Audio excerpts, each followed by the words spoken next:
রাজনৈতিক উত্তাপ যখন রাজ্য রাজনীতির আকাশে নতুন করে ঘনীভূত হচ্ছে, ঠিক সেই সময় আইনি লড়াইয়ের ময়দানে নামলেন তৃণমূল কংগ্রেসের সর্বভারতীয় সাধারণ সম্পাদক অভিষেক ব্যানার্জি। সিআইডির পাঠানো তলব নোটিশকে চ্যালেঞ্জ জানিয়ে এবার সরাসরি কলকাতা হাইকোর্টের দ্বারস্থ হয়েছেন তিনি। এই ঘটনাকে কেন্দ্র করে ইতিমধ্যে প্রশাসনিক মহল এবং রাজনৈতিক শিবিরে শুরু হয়েছে জোরদার আলোচনা।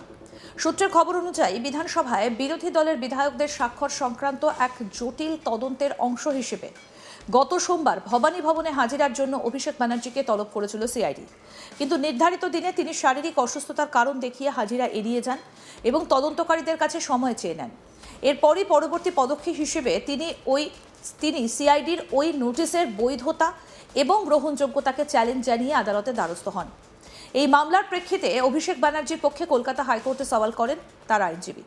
আবেদনপত্রে দাবি করা হয় সংশ্লিষ্ট নোটিশটা আইনগতভাবে প্রশ্নবিদ্ধ এবং সেটিকে খারিজ করা প্রয়োজন। একই সঙ্গে বিষয়টির বিচার্যতা নিয়েও আদালতের হস্তক্ষেপ চাওয়া হয়। আইনজীবীর বক্তব্য অনুযায়ী তদন্ত প্রক্রিয়ার নামে রাজনৈতিক উদ্দেশ্য প্রণোদিতভাবে চাপ তৈরি করা হচ্ছে কিনা সেই প্রশ্ন উঠছে। মামলার গুরুত্ব বিবেচনা করে বিষয়টা গ্রহণ করেন বিচারপতি অপূর্ব সিনহা রায়ের বেঞ্চ। আদালত মামলাটা দায়ের করার অনুমতি দিয়েছে বলে জানা গিয়েছে। ফলে এখন বিষয়টা আনুষ্ঠানিকভাবে বিচার প্রক্রিয়ার আওতায় চলে এলো। আগামী 5ই জুন গ্রীষ্মকালীন অবকাশকালীন বেঞ্চে এই মামলার শুনানি হবার সম্ভাবনা রয়েছে। রাজনৈতিক বিশ্লেষকদের একাংশের মতে এই ঘটনা শুধুমাত্র একটা আইনি প্রক্রিয়ার মধ্যে সীমাবদ্ধ নেই, বরং এর সঙ্গে রাজ্য রাজনীতির বৃহত্তর সমীকরণও জড়িয়ে রয়েছে। বিরোধী শিবির ইতিমধ্যে তদন্ত প্রক্রিয়ার নিরপেক্ষতা নিয়ে প্রশ্ন তুলতে শুরু করেছে। অন্যদিকে শাসক শিবিরের পক্ষ থেকে এখনো পর্যন্ত আনুষ্ঠানিকভাবে কোনো প্রতিক্রিয়া না এলেও পরিস্থিতির ওপর নজর রাখা হচ্ছে। বিধানসভায় বিরোধী বিধায়কদের স্বাক্ষর সংক্রান্ত অভিযোগকে কেন্দ্র করে যে তদন্ত চলছে তা ইতিমধ্যেই রাজনৈতিক মহলে যথেষ্ট চর্চার বিষয় হয়ে উঠেছে। এই প্রেক্ষাপটে অভিষেক ব্যানার্জির হাইকোর্টে যাওয়া নতুন মাত্রা যোগ করেছে রাজ্য রাজনীতির চলমান বিতর্কে। সব মিলিয়ে আদালতের আসন্ন শুনানির দিকে এখন তাকিয়ে রাজনৈতিক মহল। 5ই জুনের শুনানি, এই মামলার গতিপথ কোন দিকে মোড় নেয় সেটা নিয়েও কিন্তু রয়েছে এই মুহূর্তে কৌতূহল। তবে ইতিমধ্যেই আদালতের দ্বারস্থ হয়েছেন অভিষেক ব্যানার্জি। রাজ্য রাজনীতির ফোকাস এই মুহূর্তে অভিষেক ব্যানার্জির দিকে। তিনি এর পরে কি পদক্ষেপ নেন এবং সূত্রের খবর অনুযায়ী তিনি রাজনৈতিক উত্তাপ যখন রাজ্য রাজনীতির আকাশে ঘনীভূত হচ্ছে, ঠিক সেই সময় একেবারে আইনি লড়াইয়ের ময়দানে নামলেন অভিষেক ব্যানার্জি। সিআইডির পাঠানো তলব নোটিশকে চ্যালেঞ্জ জানিয়ে সরাসরি কলকাতা হাইকোর্টে দ্বারস্থ।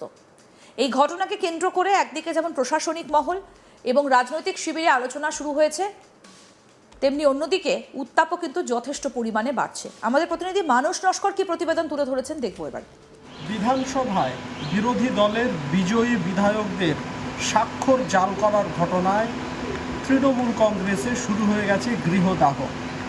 ইতিমধ্যেই দুটি ভাগে ভাগ হয়ে যেতে দেখা যাচ্ছে তৃণমূল কংগ্রেসকে। এই স্বাক্ষর জাল করার ঘটনায় তৃণমূল কংগ্রেসের সর্বভারতীয় সাধারণ সম্পাদক অভিষেক বন্দ্যোপাধ্যায়কে জিজ্ঞাসাবাদ করার জন্যে চিঠি পাঠিয়েছিল ভবানী ভবন। সেই ঘটনায় অভিষেক বন্দ্যোপাধ্যায় এবারে কলকাতা হাইকোর্টের দ্বারস্থ হয়েছেন। অবিলম্বে সিআইডির পাঠানো সেই চিঠি বা সিআইডির পাঠানো সেই সমন খারিজ করার দাবি জানিয়ে এবং পাশাপাশি তাকে যাতে রক্ষা কবচ দেওয়া হয় সেই আবেদন নিয়ে কলকাতা হাইকোর্টের দ্বারস্থ হয়েছেন অভিষেক বন্দ্যোপাধ্যায়। অভিষেক বন্দ্যোপাধ্যায় তাকে গত শনিবার সিআইডির পক্ষ থেকে সোমবারে হাজিরা দেওয়ার জন্য সমন পাঠানো হয়েছিল, কিন্তু তিনি অসুস্থতার জন্য, আমরা জানি যে গত কয়েকদিন আগেই সোনারপুরে এক তৃণমূল কংগ্রেসের কর্মীর বাড়িতে সাক্ষাৎ করতে গিয়ে সেখানে কার্যত সাধারণ লোকের বিক্ষোভের মুখে পড়েছিলেন অভিষেক বন্দ্যোপাধ্যায় এবং সেই ঘটনায় তিনি শারীরিকভাবে অসুস্থ, তার জন্য সময় চেয়ে তিনি 7 দিনের সময় চেয়ে নেন সিআইডির কাছে ভবানী ভবনে হাজিরা দেওয়ার বিষয়ে। ইতিমধ্যে আজকে কলকাতা হাইকোর্টের দ্বারস্থ হয়েছেন এই ঘটনায় এবং অবিলম্বে যাতে তাকে যে সমন পাঠানো হয়েছে তার বিরুদ্ধে যে নোটিশ জারি করা হয়েছে সেটা যাতে খারিজ করা হয় এবং তাকে যাতে রক্ষা কবচ দেওয়া হয় সেই আবেদন জানিয়েছেন অভিষেক বন্দ্যোপাধ্যায়। বিচারপতি অপূর্ব সিনহা রায়ের বেঞ্চের দৃষ্টি আকর্ষণ করেছেন তার পক্ষে আইনজীবী শীর্ষজ্ঞ বন্দ্যোপাধ্যায়। বিচারপতি মামলা দায়ের করার অনুমতি দিয়েছেন। মামলা দায়ের করা হলে আগামী 5ই জুন কলকাতা হাইকোর্টের গ্রীষ্ম অবকাশকালীন যে বেঞ্চ রয়েছে সেই বেঞ্চে এই মামলার শুনানি হবে বলে জানানো হয়েছে। উল্লেখ্য বিধানসভায় বিরোধী দলনেতা সহ অন্যান্য পদাধিকারীদের ঠিক করার বিষয়ে ইতিমধ্যেই তৃণমূল কংগ্রেসের পক্ষ থেকে ৭০ জন বিধায়কের স্বাক্ষরিত একটি চিঠি আগেই বিধানসভার স্পিকারের কাছে জমা দেওয়া হয়েছিল। কিন্তু ওই চিঠিতে অভিষেক বন্দ্যোপাধ্যায়, যিনি সর্বভারতীয় সাধারণ সম্পাদক, তিনি যে ৭০ জন বিধায়কের স্বাক্ষর সহ যে চিঠি পাঠিয়েছিলেন, সেখানে একাধিক স্বাক্ষর জাল করা হয়েছে বা বিধায়করা নিজেরা স্বাক্ষর করেননি বলে এরকম একটি অভিযোগ ওঠে। তৃণমূল কংগ্রেসেরই বেশ কয়েকজন বিধায়ক তারা অভিযোগ করেছেন বিধানসভায়, যেখানে ঋতব্রত বন্দ্যোপাধ্যায়, সন্দীপন সাহা সহ আরও বেশ কয়েকজন বিধায়ক রয়েছেন। সেই ঘটনায় রাজ্য সরকার সিআইডিকে তদন্তের নির্দেশ দেয় এবং ইতিমধ্যেই সিআইডি তদন্ত চলছে। পাশাপাশি তৃণমূল কংগ্রেসে এখন পরিস্থিতি গৃহদাহের দুভাগে ভাগ হয়ে গেছে। ঋতব্রত বন্দ্যোপাধ্যায়, সন্দীপন সাহাদের নেতৃত্বে তৃণমূল কংগ্রেসের একটি দল প্রায় ৬০ জন বিধায়কের স্বাক্ষর করা একটি চিঠি বিধানসভার স্পিকারের কাছে জমা দিয়েছেন। ইতিমধ্যে এদিকে তার আগে অভিষেক বন্দ্যোপাধ্যায়, তিনি ৭০ জন বিধায়কের স্বাক্ষর করা একটি চিঠি আগেই জমা দিয়েছিলেন, যেখানে বিরোধী দলনেতা শোভনদেব চট্টোপাধ্যায় সহ ময়না বন্দ্যোপাধ্যায় এবং ফিরহাদ হাকিমকে অন্যান্য পদে দায়িত্ব দেওয়া হয়েছে বলে উল্লেখ বিরোধী দল তৃণমূল কংগ্রেসের পক্ষ থেকে জানানো হয়।